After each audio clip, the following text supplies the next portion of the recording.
সকলকে আমার আনন্দিত জয়গুরু। পরম পূজ্যপাদ শ্রী শ্রী অবিন দাদার আলোচনা থেকে আলোচনা করব আজ।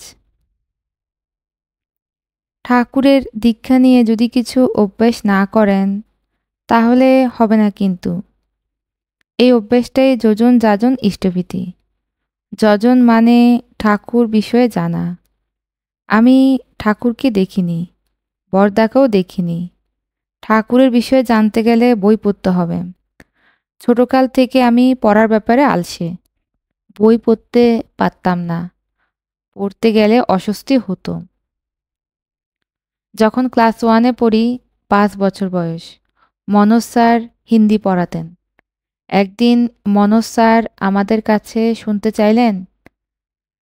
আমায় বললেন, তুমি তো সৎসঙ্গে থাকো, তুমি ঠাকুরের সম্বন্ধে কিছু বলো তো।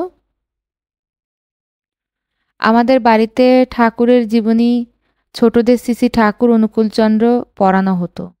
কিছু কিছু জানা ছিল, তার থেকে কিছু বলছিলাম।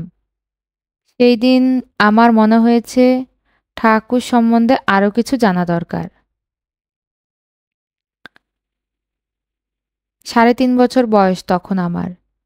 ক্ষমাদি আমায় জামা কাপড় পরাচ্ছে।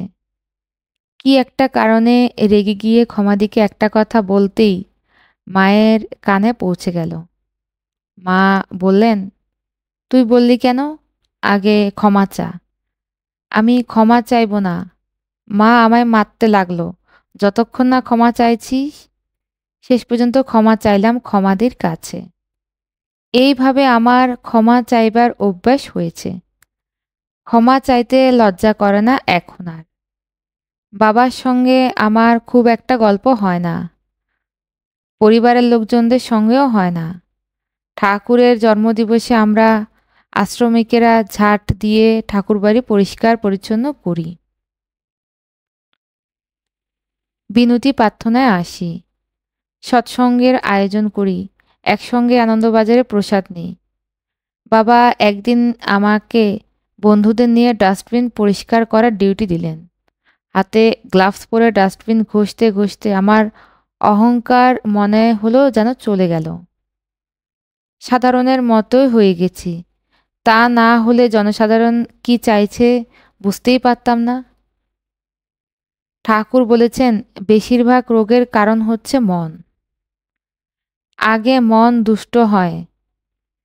এমন একটা মানুষ চাই যে কথা বলে মনের সঙ্গে মিশে মনের খবর নেবে, সমস্যাটা ধরতে পারবে।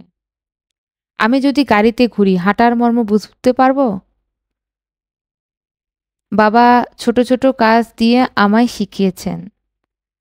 জানলা খোলো, লাইট নেভাও, নিজের থালা নিজে ধোও, বাসনটা জায়গা মতো রাখা ইত্যাদি।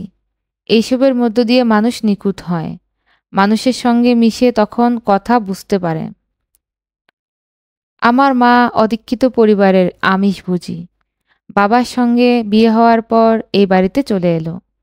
বাড়ি ভর্তি লোক, পেঁয়াজ রসুন, কোনো আমিষের কারবার নেই। বিয়ের পর মা বাপের বাড়ি মুর্শিদাবাদ যাচ্ছে বাবার সঙ্গে। মা দিদাকে ফোনে জানিয়েছে এই কয়দিন ঠিকমতো খাওয়া হয়নি, ভালো মন্দ রান্না করে রাখবে। যাওয়ার পথে বাবা মাকে বলছে, তোমার কাছে একটা জিনিস চাইবো, দিতে পারবে? মা মনে করছে প্রথম চাইছে, তাই সম্মত হলো সাথে সাথে। বাবা মাকে বললেন, পারলে বাড়ি গিয়ে মাছ মাংস খেও না। মায়ের মনে হয়েছে বর এই প্রথম একটা জিনিস, তাই প্রাণপণ তার কথা রক্ষা করেছে। তখন থেকে মায়ের আমিষাহার বারের জন্য বন্ধ হয়ে গেল।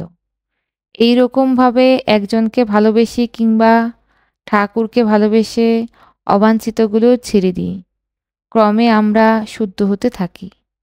পরম পূজ্যপাদ অবিন দাদার আলোচনা থেকে আলোচনা করলাম। সকলকে আমার আনন্দিত জয়গুরু।